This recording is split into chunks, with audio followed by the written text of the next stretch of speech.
In 1994, a group of 33 people, जहां 32 मर्द, एक औरत, सिर्फ एक औरत, एक आइलैंड पे 6 सालों के लिए। पर बाय द टाइम उन्हें रेस्क्यू भी कर लिया जाता है, पर 32 मर्द में से सिर्फ 20 मर्द जिंदा बचे, बाकी 12 का मौत हो गया। और कहा जाता है मर्द आपस में लड़ते थे उस औरत के लिए। So this is the story of queen of Anatahan in the Pacific Ocean to the south of Japan. वहाँ पे एक अनातहा आइलैंड है जिसको अब यूएस के द्वारा मैनेज किया जाता है, पर उस वक्त वो जापान के अंडर में था और सभी घटनाएं वहीं घटित हुई। कैसे हुई चलिए जानते हैं। During the period of second world war, Anatahan island पे एक कंपनी नाओ खोआत्सु जो कि एग्रीकल्चर करता था, उसके एक फैक्ट्री जो कि अनाता आइलैंड पे था उसमें काम कर रहे थे किकुरुत्सु, कोजाकू जो लड़की वुमेन है, एंड और भी बाकी सब।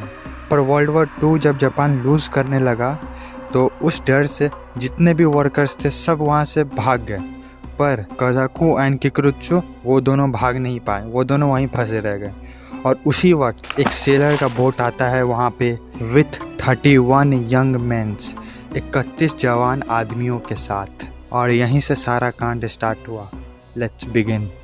कोजाकू उस 31 मर्द के खौफ से, डर से वो किकुरुत्सु को अपना हस्बैंड बना लेती है ताकि वो 31 सेलर उसे एक मैरिड कपल समझे एंड उससे दूरी बनाए रखे। फिर वो एक साथ मिलते हैं एंड एक सर्वाइवल का रास्ता ढूंढते हैं, क्योंकि उन्हें वहाँ पे 6 साल गुजारना था।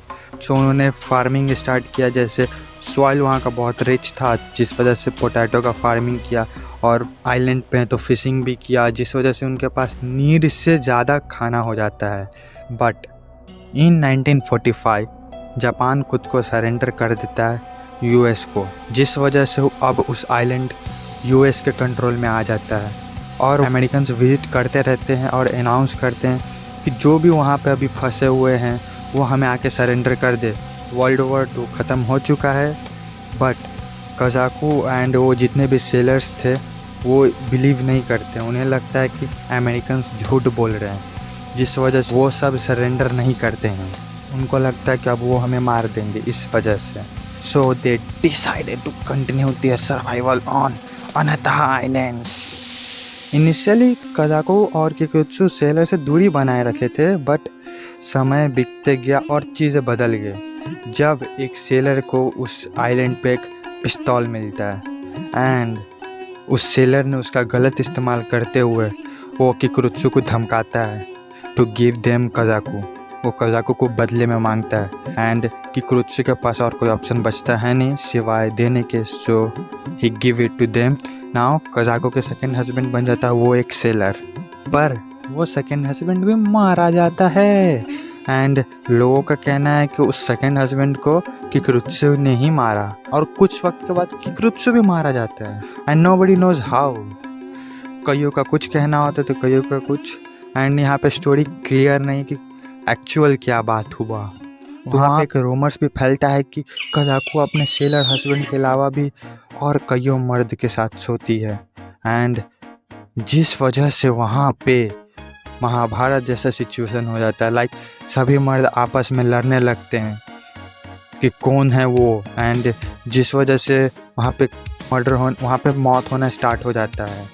और कोजाकू को ये सब देखते हुए वो डर गई, उसे लगा कि अब वो मुझे भी मार देंगे। So Kazuko decided to surrender themselves to Americans, and वो सरेंडर कर भी देती है एंड वो जापान पहुंच जाती है। उसके 1 साल बाद ही इन 1957 सेलर्स को भी रेस्क्यू कर लिया जाता है, पर सिर्फ 20 मर्द ही जिंदा बच पाते हैं। जब कोजाकू अपने रियल हस्बैंड से मिलती है तो वो देखती है कि अरे वो तो दूसरे से शादी कर लिया। सो इस तरीके से कोजाकू का मोए मोए हो जाता है। And this is the story of queen of Anatahan. And wait, अभी ख़त्म नहीं हुआ। जब कोजाकू वापस आई थी तो लोगों ने कहा कि wow, how this one single women survive between the 32 मर्द। So they appreciate the Kazuko and वो काफ़ी पॉपुलर हो गई, मीडिया में बुलाया गया। पर जब 1 साल के बाद वो सेलर आए, उनका इंटरव्यू लिया गया तो सबको पता चला अरे ये तो कोई और थी, हम जिसे भगवान समझ रहे थे वो तो राक्षस निकली। मतलब वो 12 मर्दों के मौत का जिम्मेदार यही थी, जिस वजह से उसका काफ़ी नेगेटिव पॉपुलैरिटी हुआ। एंड वो फिर सोचे कि चलो अब मैं कहीं कंट्री साइड जाके सेटल हो जाती हूँ। एंड वो जाके सेटल भी हो गई, एक रेस्टोरेंट खोल ली एंड उस तरीके से अपना फिर आगे लाइफ कंटिन्यू किया। फिर उनका डेथ भी हो गया बाद में normally. And this is the story of queen of Anatahan finally. And bye bye, like subscribe ठोको, जिंदा हो तो ठोको, नहीं तो क्या ही कर सकते हैं।